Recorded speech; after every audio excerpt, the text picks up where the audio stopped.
Acompaña Juan Carlos Solís, candidato a vicepresidente de la República por el movimiento Creo. Bienvenido, gracias por estar con nosotros. Va a tener usted un minuto para contestar cada pregunta. Cuando suena el reloj significa que quedan 15 segundos todavía para que pueda aprovechar su tiempo, y estamos revisando los mismos temas que hemos tratado con los otros candidatos precisamente para que ustedes como audiencia puedan distinguir entre cada pregunta o respuesta que dan nuestros invitados. Al final va a tener un minuto para poder dar un mensaje a la ciudadanía. La primera pregunta se refiere a la economía de nuestro país, que se nutre de la inversión pública, la inversión privada y la inversión extranjera directa. Desde 2007 al 2011, y lo vemos en el cuadro ahora, la inversión privada nacional ha bajado de 6.500 millones de dólares a 5.800 millones de dólares, mientras que la pública subió de 3.400 a 9.800 millones de dólares. ¿Ustedes consideran que esto es conveniente para la economía? De ninguna forma, Steffi, muchas gracias por la invitación y un saludo a toda la audiencia de Coavisa y Contacto Directo. Creemos que debemos trasladarnos inmediatamente a un modelo productivo de diversificación de la economía. Se nos propuso una nueva matriz de desarrollo hace 6 años y vemos que la economía ecuatoriana sigue dependiendo del alto precio del petróleo, del endeudamiento público y de cada vez más frecuentes impuestos.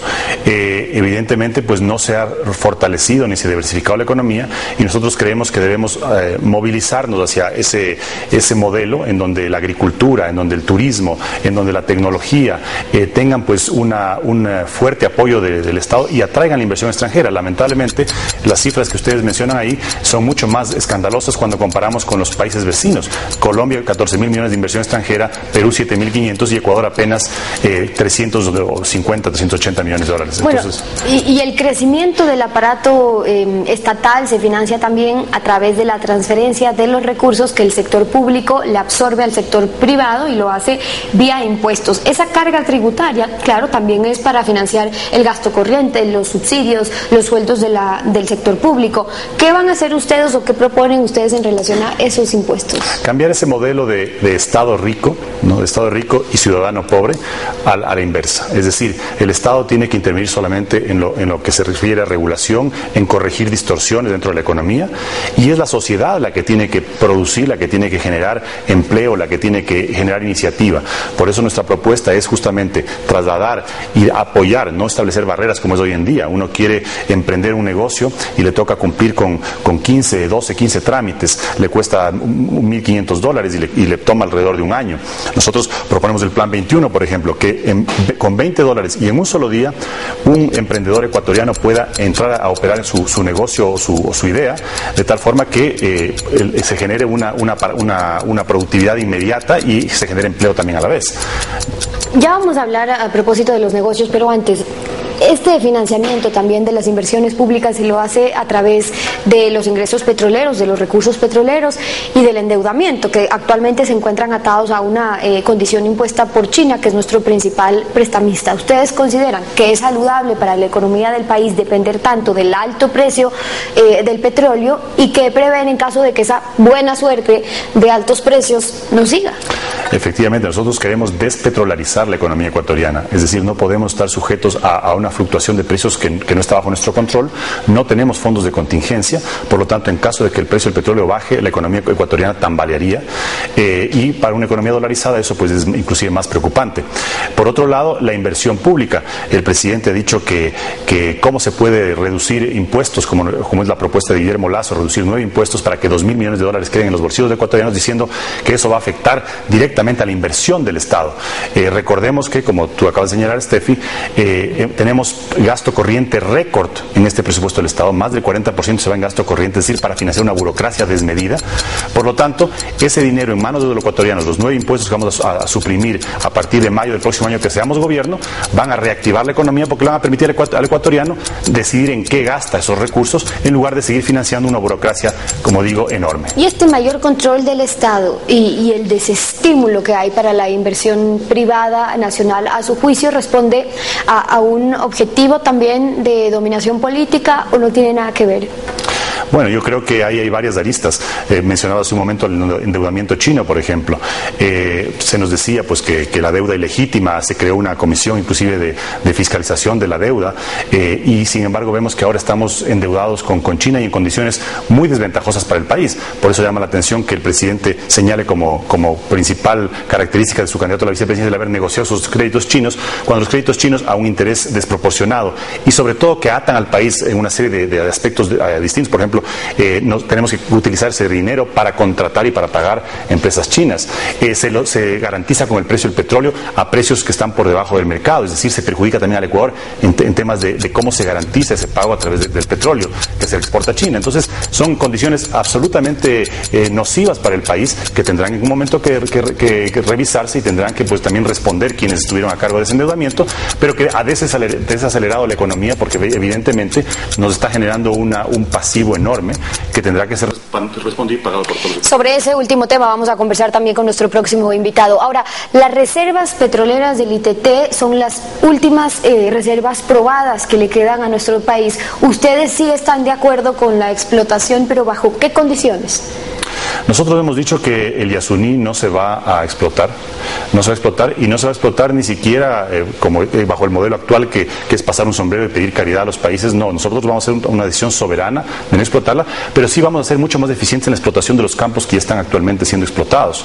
La producción de petróleo del Ecuador se ha reducido, en lugar de aumentarse aprovechando el alto precio del petróleo, la producción se ha reducido, es decir, hay ineficiencias severas.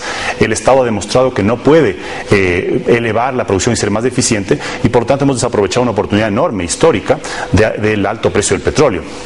En el caso en general del proceso extractivo, nosotros vamos a explotar la minería, el petróleo, pero siempre con responsabilidad con el medio ambiente, y de manera que el Ecuador se beneficie, pero también las comunidades donde se explotan esos recursos naturales sean respetadas y su criterio sea respetado. ¿Ustedes sí apoyan el lograr acuerdos de inversión y de comercio con Estados Unidos, con la Unión Europea y con China, pero cómo concretarían ya esas negociaciones que están prácticamente paralizadas?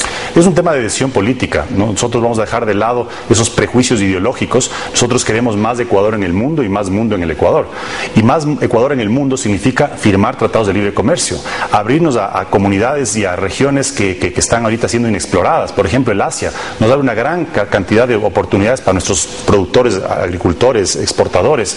Y, por ejemplo, tendríamos que pertenecer inmediatamente a la Asociación de Países de la Costa del Pacífico, ¿no? que el Ecuador no es miembro todavía, ¿no? Fortalecer los mecanismos de conexión con esas áreas del mundo, y evidentemente pues abrir mercados para que no suceda lo que sucede actualmente. Nosotros, desde los grandes exportadores de banano hasta los pequeños ceramistas de la SUAY, no tienen oportunidades de exportar sus productos porque justamente ha habido un manejo ideológico o ideologizado de las relaciones internacionales, dejando al Ecuador excluido de grandes mercados. El Ecuador es un exportador agrícola neto y estamos entre los principales exportadores mundiales de banano, de cacao, de flores, de atún, de café, de camarones. ¿Qué estímulos ofrecen ustedes para agricultores, para pescadores, para ganaderos? Bueno, nosotros queremos justamente estimular esos sectores, pero estimularlos verdaderamente con políticas públicas coherentes que les permitan a esos sectores salir adelante y sobre todo tener mercados a donde exportar sus productos. De nada sirve que nosotros pidamos o volvamos los ojos al campo si el pequeño, mediano, gran agricultor no va a poder exportar sus productos porque no tiene mercados o porque tiene que hacerlo en condiciones muy desfavorables.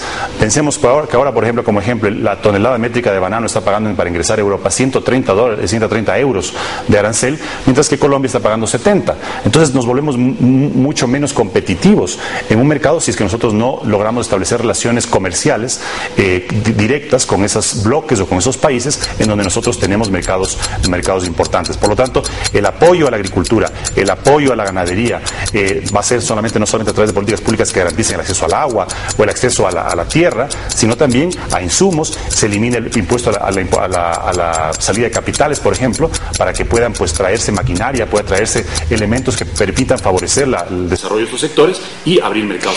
Ahora, hay ciertas contradicciones, porque pese a que somos un país productor, nosotros importamos, por ejemplo, maíz y soya de países del Mercosur para balanceado de la industria alimentaria. Esto cuando se ha dicho que hay que ahondar esfuerzos para limitar o reducir las importaciones. ¿Qué proponen ustedes para reducir o sustituir esa importación?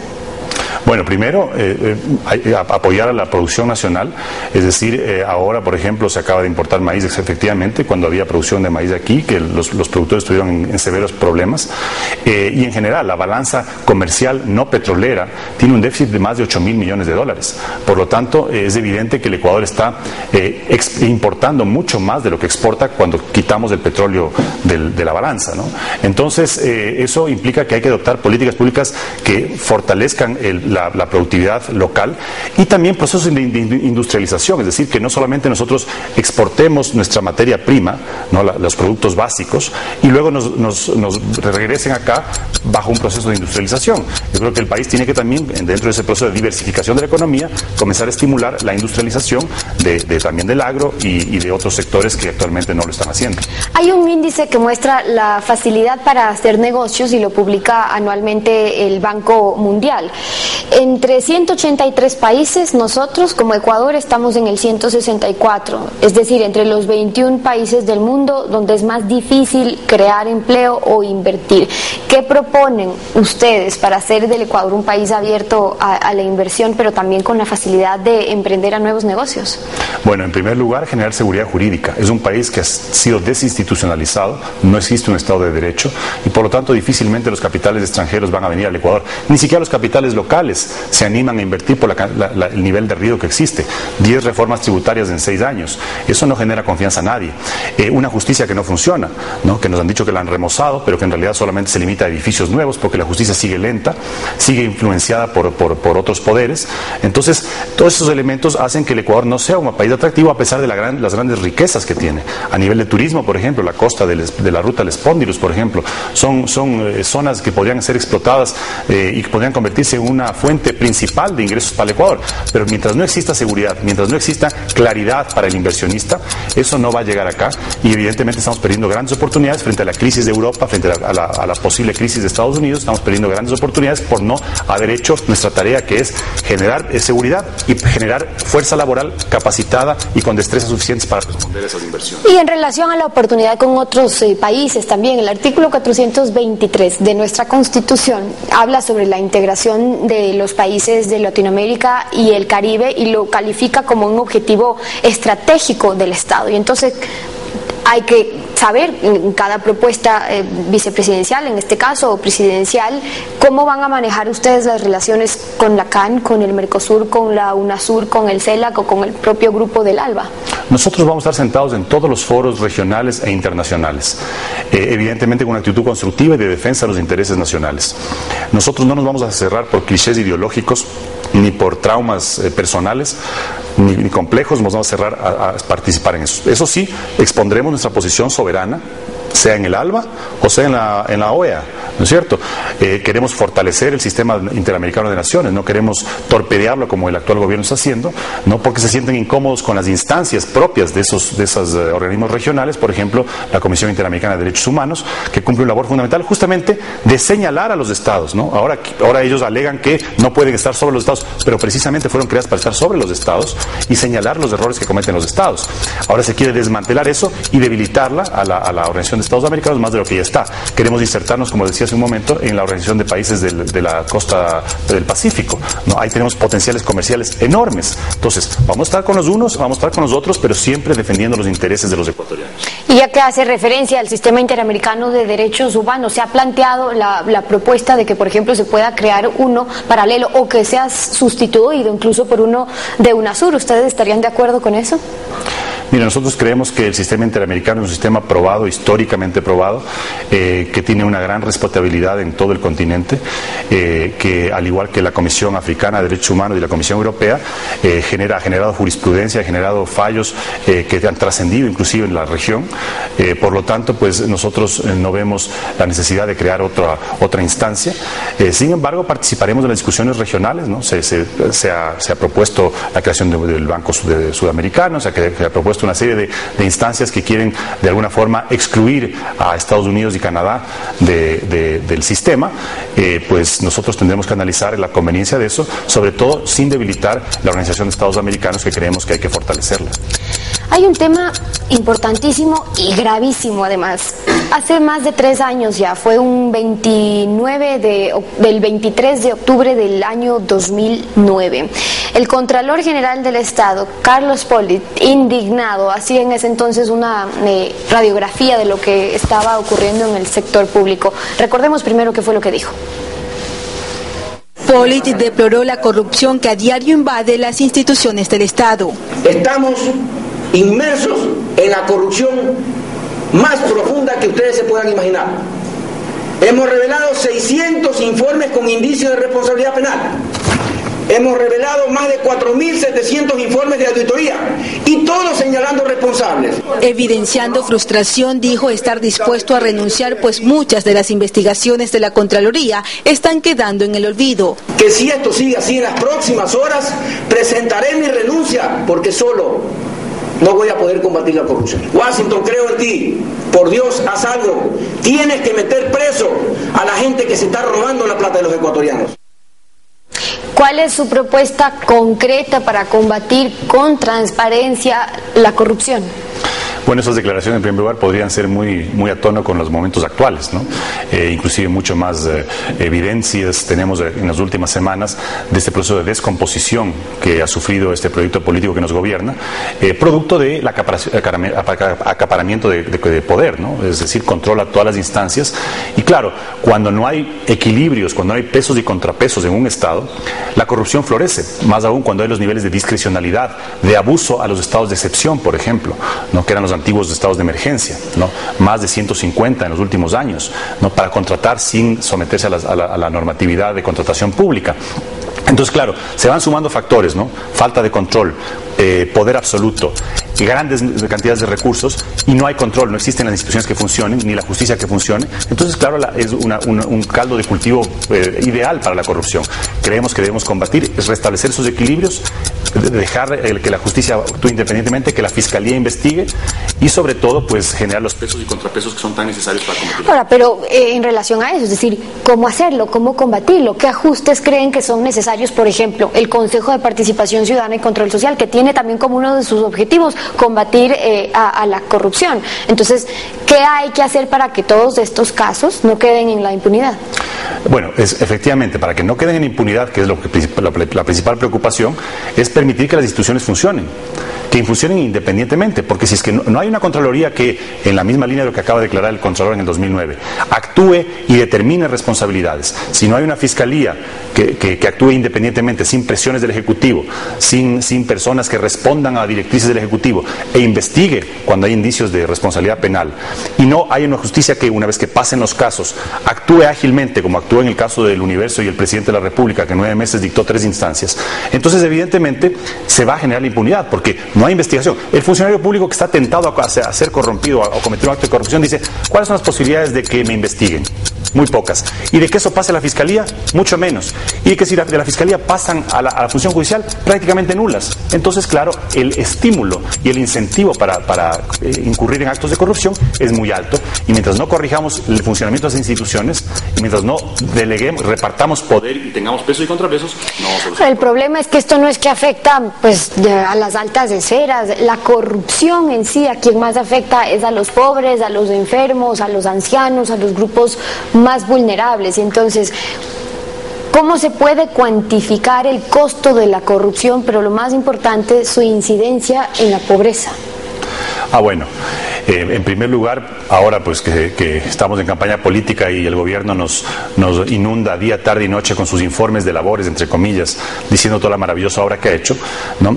Una de las primeras cosas que vamos a hacer a partir de mayo del próximo año, de este año, cuando seamos gobierno, va a ser justamente fiscalizar, cosa que no ha habido en estos últimos años, fiscalizar a ver si es que esa obra pública responde al nivel de ingresos que ha tenido el país y que ha manejado el país, ingresos récord en la historia del país en estos últimos 5 años y pico. Luego, por otro lado, habrá que ver también si es que los órganos llamados a fiscalizar han cumplido con su labor, y han ejercido esa función de control y de fiscalización sobre los fondos públicos. Y básicamente tratar de corregir estas distorsiones que han existido para que sea un uso eficiente y el beneficio de la administración del dinero llegue a los ciudadanos y no se quede en ineficiencia, en corrupción y en burocracia como es actualmente. Tiene un minuto, Juan Carlos, para poder dar un mensaje a la ciudadanía. Bueno, el mensaje de siempre, de optimismo, de esperanza, decirles que a partir del 17 de febrero va a iniciarse un cambio en el Ecuador, cuando pasemos a la segunda vuelta y podamos pues disputar el poder a este proyecto que digamos ha cumplido su ciclo, está en un proceso de descomposición.